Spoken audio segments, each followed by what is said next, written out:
Ian Eagle of CBS Sports is back for part two of our 2024 Jets season preview. Our focus today is on the defense. We're going to talk Hassan Reddick, Quincy Williams, potential future starters, and more on Locked On Jets.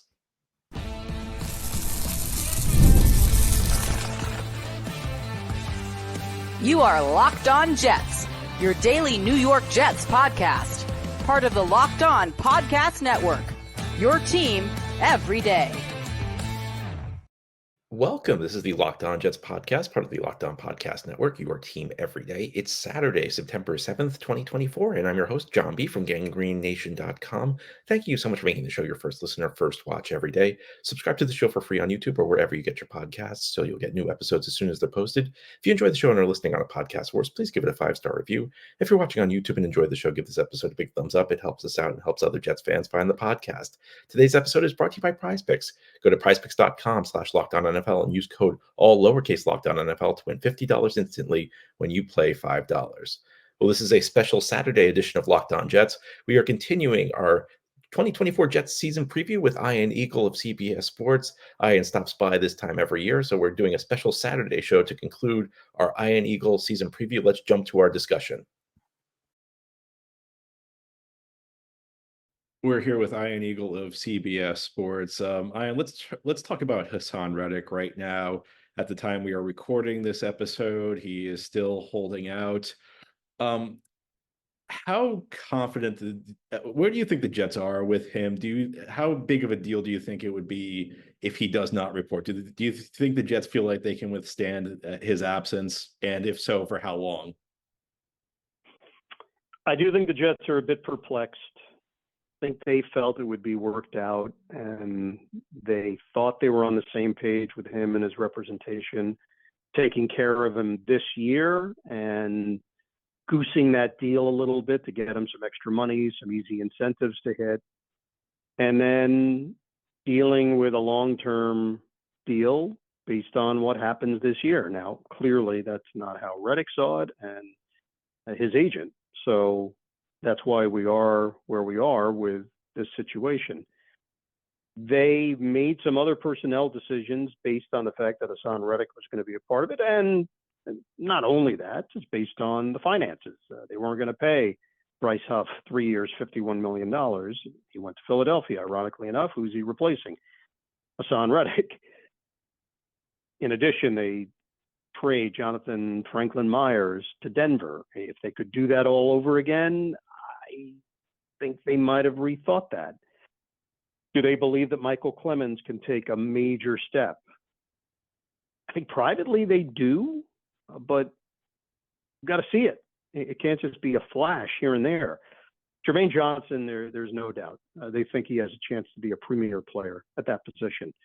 Will McDonald, whether or not he can put it all together, not just as a pass rusher, because I don't think there's any denying that he has a lot of natural ability coming off the edge. The issue with him is simply, can you play him on downs where they're going to run the football right at him? And I don't know if they have that answer yet. Everything they've said during the preseason was, nope, we're starting to see it. The light's turning on for him. Jermaine Johnson, who we did talk to. We talked to Will as well. Johnson said, he's working with him a lot. With Reddick, you would absolutely say that this is among the deepest fronts in the NFL. Without him, you don't quite have the same threat and ferocity that you would with him in the lineup. Takk McKinley, great story. Super that he's found a new home and he's in year 8. He's a former first-round pick who's bounced around. But there's also a reason why he had not been in the league and had not been a dominant figure. So he'll get his opportunity. They actually went with a bunch of young guys.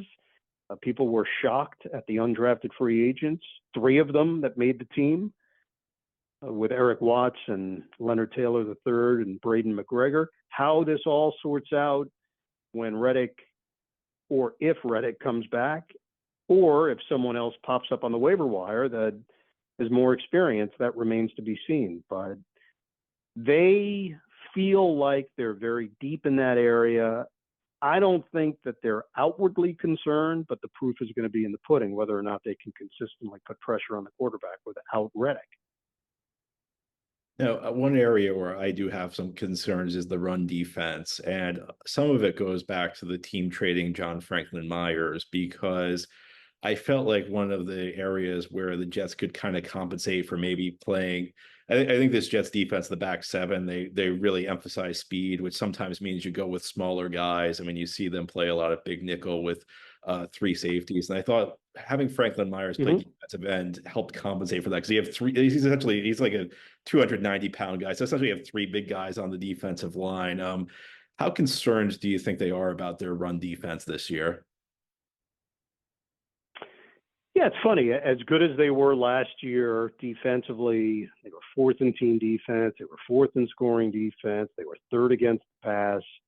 The run, I don't want to tell you that that was a serious issue last year. You nailed it. They definitely had players that took pride in stopping the run, and Franklin Myers was one of those guys. I wouldn't call it a strength, though, and I certainly wouldn't go into 2024 saying this is a lockdown defense in that area. It's something that Robert Saleh takes seriously, obviously. That's been his bread and butter, is having a defense that attacks. And an area, he's mentioned it, and rightfully so, taking the ball away. Sauce Gardner, as gifted as he is, one of the best corners, if not the best in the NFL. Some of those now have to turn into INTs, and he doesn't get as many opportunities as guys because they just don't look his way. But I guarantee you there were a bunch on film last year where they said, hey, that could have been a pick, and that could change the game. So it's a combination of what you laid out, stopping the run, and then turning teams over and really taking advantage on that front, becoming that type of defense where teams are scared to throw against you or to be physical at the point of attack running the football. Quincy Williams is everything that they hoped he would be coming out of Alabama, and he can make up for a lot of issues just taking on double teams. I think they believe that Kinlaw is going to be a really good fit, going back to San Francisco days with Saleh and the fact that he knew him. I believe that played a key role. He was considered someone that underperformed based on his draft position, but they gave him pretty good money on a prove-it deal, 1 year, $7.25 million. And I think they believe he's going to be a great fit for them. And it's a major opportunity. Brings a lot of bulk. He's 320 pounds. So you're pairing him with Quincy Williams up the middle. They think they're going to be better handling that part of the field.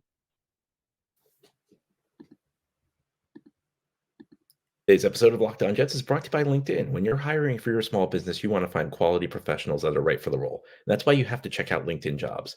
LinkedIn Jobs has the tools to help you find the right professionals for your team faster and for free. LinkedIn is not just a jobs board. LinkedIn helps you hire professionals you can't find anywhere else, even those who are not actively searching for a new job but might be open to the perfect role. In a given month, over 70% of LinkedIn users don't visit other leading job sites. So if you're not looking on LinkedIn, you're looking in the wrong place. And on LinkedIn, 86% of small businesses get a qualified candidate within 24 hours. Hire professionals like a professional on LinkedIn. The Jets don't really need LinkedIn because they have a front office, they have a coaching staff, they can figure out who they want to bring into their team. Well, LinkedIn can be your front office and coaching staff because LinkedIn knows that small businesses are wearing so many hats and may not have the time or resources to hire. And LinkedIn is constantly finding new ways to make the process easier. They even just launched a feature that helps you write job descriptions, making the process even easier and quicker. 2.5 million small businesses use LinkedIn for hiring. So post your job for free at linkedin.com/LockedOnNFL. That's linkedin.com/LockedOnNFL to post your job for free. Terms and conditions apply.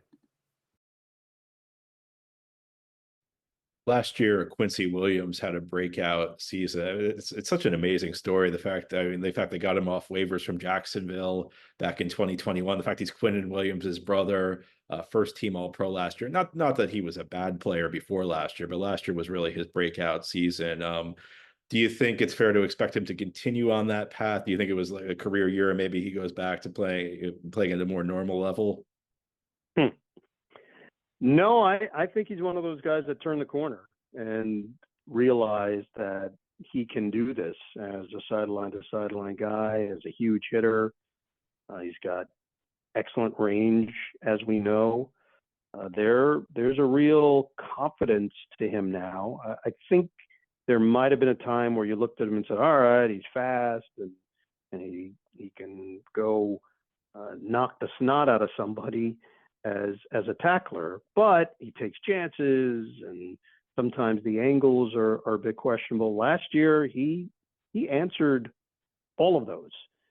And, it's funny. I remember having this conversation with you last year, maybe even 2 years ago.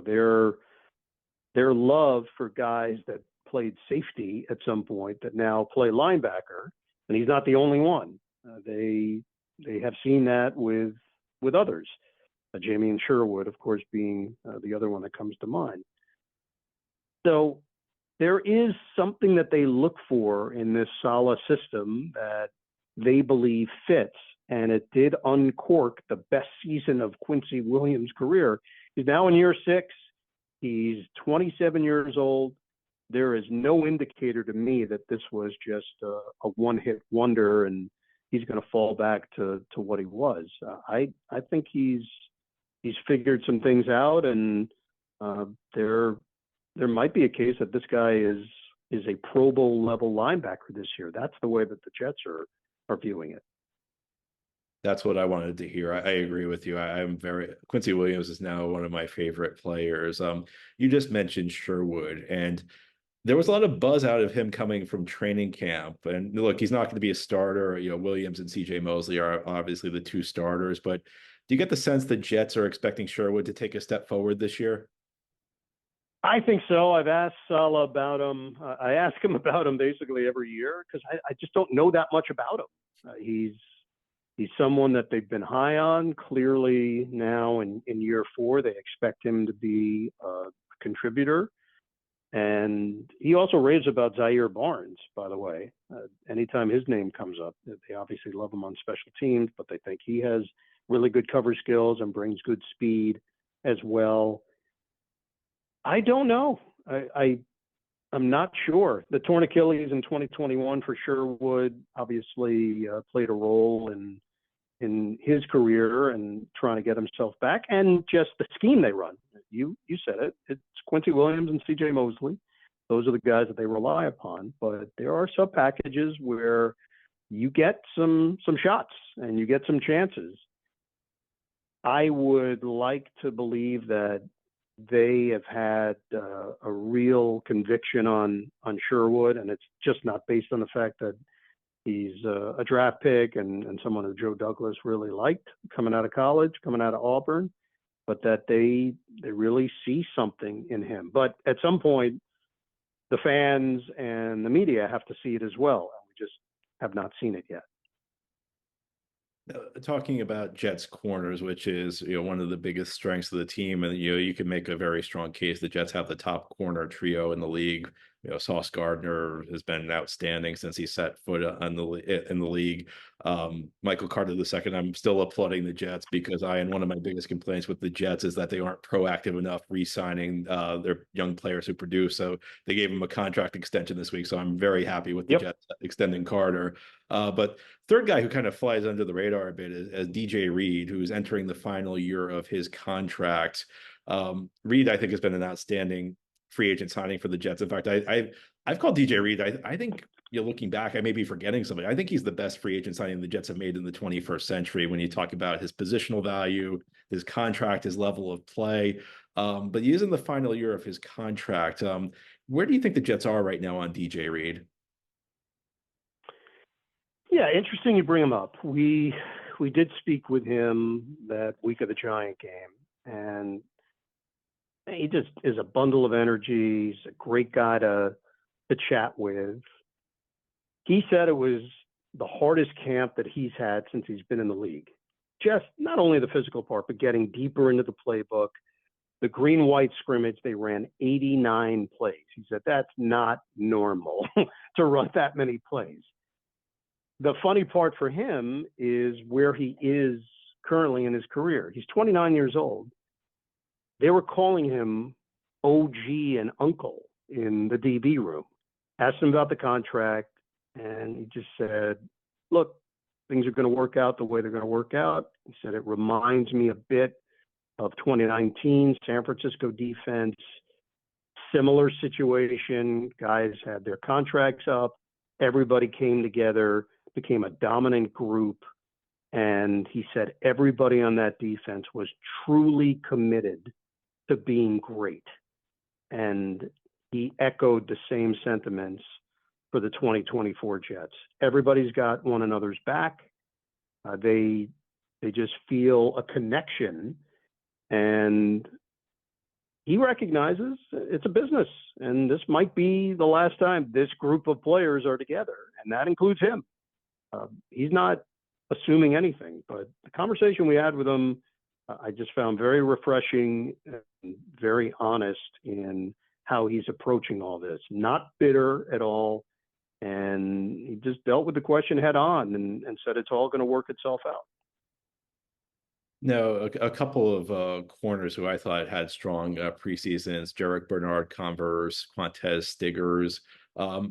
They're probably not going to have a big role this year for the Jets unless there are injuries. But how high do you think the Jets are on either of these guys long term? Do you think they view either of these guys as somebody who could potentially develop into a starting level player in the event Reed walks in a year? Quote from Robert Saleh, Quintez Stiggers will be a starter in the NFL. So that answers that. They're really high on him. And then anytime we mention Bernard Converse, similar sentiments in the development that they've seen from year one to year two, the speed. I think initially everyone looked at him, oh, he's a versatile piece. He could fit in a couple of different spots. He's a full-time corner now. Look, they've addressed their slot corner future in Michael Carter II. They gave him serious money. And as you mentioned, the fact that they rewarded someone that's proven themselves on this team. He's done everything asked of him and then some. This is a fifth-round pick who has turned into a star at his position. They clearly have a good sense of fit, and they clearly have a good sense of scouting from the collegiate level for these spots. Everything has been positive on any conversations in regard to those guys. Saleh has also been very positive in talking about Tony Adams and what he thinks that he can be in his career, only in his third year. They obviously believe in him, undrafted free agent. They think he's going to add to what he did last year and be even better. The Chuck Clark situation is a really interesting one in that he's just someone that made a name for himself in Baltimore for being an outstanding tackler and having great instincts. The fact that he's got to come back from a torn ACL, he's highly motivated. He's on a very reasonable contract to show that he's back. He's 29 years old, veteran that brings leadership to the position. I think they believe that they're well covered at that spot. As far as the future of Reed and whether or not they think that Stiggers or Bernard Converse can step in as fast as next year, that I don't know. I just know that they think both guys have a world of talent. Yeah, and the Jets are very deep at corner. In fact, I believe one of the guys that did not make their team, Shamar Bartholomew, was actually, they waived him. He was claimed by 4 different teams on waivers, which I think speaks to the quality of the depth the Jets have built at the corner position. Today's episode of Locked On Jets is brought to you by PrizePicks. Ian Eagle the last 2 days has offered us a lot of great insight on the 2024 Jets. You might be able to use it on PrizePicks. PrizePicks is America's #1 daily fantasy sports app with over 5 million active members.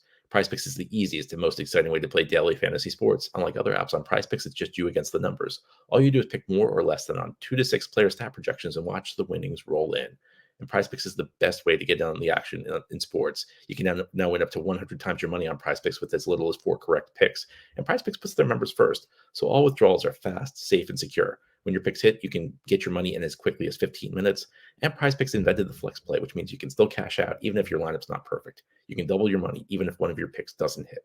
Download the PrizePicks app today and use code LOCKEDONNFL to get $50 instantly when you play $5. That's code LOCKEDONNFL. It's one word with no space, LOCKEDONNFL on PrizePicks to get $50 instantly when you play $5. You don't even need to win to receive the $50 bonus. It's guaranteed. PrizePicks, run your game. Let's talk about special teams. And, I think the Jets have a pretty rock solid situation with their punter and kicker, Thomas Morstead and Greg Zuerlein. You alluded to it a little bit earlier. Who do you think are the leaders in the clubhouse to take on the return roles? I think they're going to put a running back there, and I think they're going to put Gibson back there and force teams to make a decision. They would then bring a little bit something different to the role. Gibson, we saw last year, really speedy and can be explosive. You mentioned the Buffalo game. Everybody remembers, of course, what happened with Aaron Rodgers 4 plays in, but the ending of that game was among the best endings in Jets franchise history, with Gibson taking it the distance for the win. I don't know if Corley is the guy. I don't know if Isaiah Davis is the guy, but my sense would be it would be one of those two, and then Gibson would be the other one. Punt returns, I think it's Gibson. There's little doubt in my mind. That's why he's here. That's why he's a part of it. That's why Brandon Codrington is not on the team anymore, who they really did like as well and made a nice name for himself and ends up also getting an opportunity elsewhere. So I think they believe they're well covered on that front, and this is going to be trial and error with the dynamic kickoff to see how teams are approaching it and then what kind of player you need in there. Just a little that we talked to in regards to how the Jets are going to handle it. Robert Saleh, he did mention at some point, like, you need someone who can break some arm tackles. Just the way things are set up, the alignment with this dynamic kickoff is different. It's not as much about long speed as it is about being physical and getting through that first wave and creating an angle that teams might not be prepared for. So that's something I would keep an eye on in week 1. So let me ask you a question. I'm interested in your take on this. For me, I think the Jets are likely to have a good season, and the biggest dangers for them, I think, are age and injuries, from the standpoint that they are relying on a number of players who are either in their 30s, pushing 30, or in the case of their quarterback, 40 years old. They're also depending on a number of players with fairly extensive injury histories, or guys coming back from serious injuries. In some cases, there are some players who fit both categories. Do you see any other potential pitfalls for this team as they try and break this 13-year playoff drought? No, I think you hit on it. I think that's where the concerns would be. If you go man for man, I do think their roster is highly competitive. Obviously, with the NFL, there are unforeseen circumstances that can weather the storm, deal with adversity, handle injuries, and find the right mix to get to the playoffs and then go on a run. What Jets franchise has dealt with for all these years is the idea that the worst thing that can happen does seem to happen, and they have to get past that. I don't think this current group is buying into it. I don't think Aaron Rodgers thinks of life that way. So the idea that the fan base might say same old Jets, I don't think that's something that pops up a whole lot in that facility. But it will be talked about. and you do have to deal with questions, and you do have to deal with perceptions. So I guess if that was going to be one other challenge, it would just be that handling and navigating those themes and those storylines that'll pop up. In New York, you get a whole bunch of reporters, you get a whole bunch of cameras, you get a whole bunch of microphones, and don't allow that to filter in to your culture. Don't let that become a recurring theme. Winning cures that, of course, but when you do have some bumps in the road, how do you deal with it? Are you lashing out? Are you on the defensive, or do you view it through a different lens and just get back to who you think you are and what kind of team you believe you can be? Where are you the first couple weeks of the season? First 3 weeks, that's the only assignments we've received so far. Week 1 in Cincinnati for the Patriots and the Bengals. Week 2 in Tennessee for the Jets and the Titans. And then week 3 in Minnesota for the Texans and the Vikings. And that's all we got. Of course, we always appreciate you coming on the show. It's a tradition. You come on every year before the start of the season. And as you know, traditionally, I have one final question for you, and it's my own weird obsession that nobody else has. But will there be any changes to the CBS blazer that you wear on air this year? No, you'll see the cobalt, you'll see the electric blue. It's an updated version. Ironically, and you're literally the only person that would care about this, Charles Davis and I texted yesterday. We are 1 year behind in the blazers that we wear. I did get sent a new one for 2024, but 2023 was still wrapped in plastic in the closet. So Charles and I are always in unison. We will wear the 2023 edition that looks exactly like the 2024 edition, but we'll be rocking the 2023s. You are right. I am very interested in that, and I'm probably the well, you did such a as I'm sure a lot of people know, I took over calling the Final Four last year. You did a great job with Bill Raftery and Grant Hill. The one thing though, as I was watching it, and I realized you weren't wearing the blazer because the game was I think the championship game was on TBS instead of, because TBS Correct. and CBS rotate the championship games, and I was wondering if I should start pushing for TBS to get their own blazer.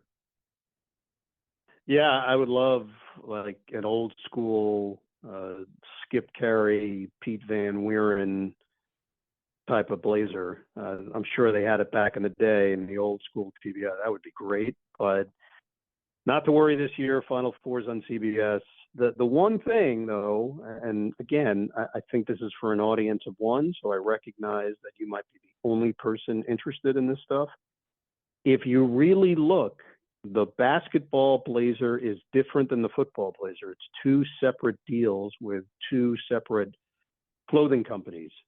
So that is a more traditional blue, and the football one is more of that cobalt blue that you've seen now for the last 6 or 7 years. So there is a little bit of a difference, and only you, John, would care. I remember after you got the gig, I sent you a note congratulating you, and you replied telling me you were getting a new blazer. So I appreciate that always. You got it. Ian, thanks so much for joining us. Have a great season. We look forward to listening to you on the air. All right, John. Appreciate it. Let me know how many years in a row this has been. I'm really curious. I need my brain to check that box. Thank you so much to our special guest, Ian Eagle, for joining us the last couple of days. But that's all for today's episode. This has been the Locked On Jets podcast, part of the Locked On Podcast Network. Your team every day is our motto. As always, if you enjoy the show, hit the subscribe button where you're watching or listening so that you'll never miss an episode. If you enjoy the show and are listening on a podcast source, please give it a 5-star review. If you're watching on YouTube and enjoy the show, give this episode a big thumbs up. Enjoy your weekend. We'll be back on Monday to preview week 1 between the Jets and San Francisco 49ers. The Jets kick off their season on Monday Night Football.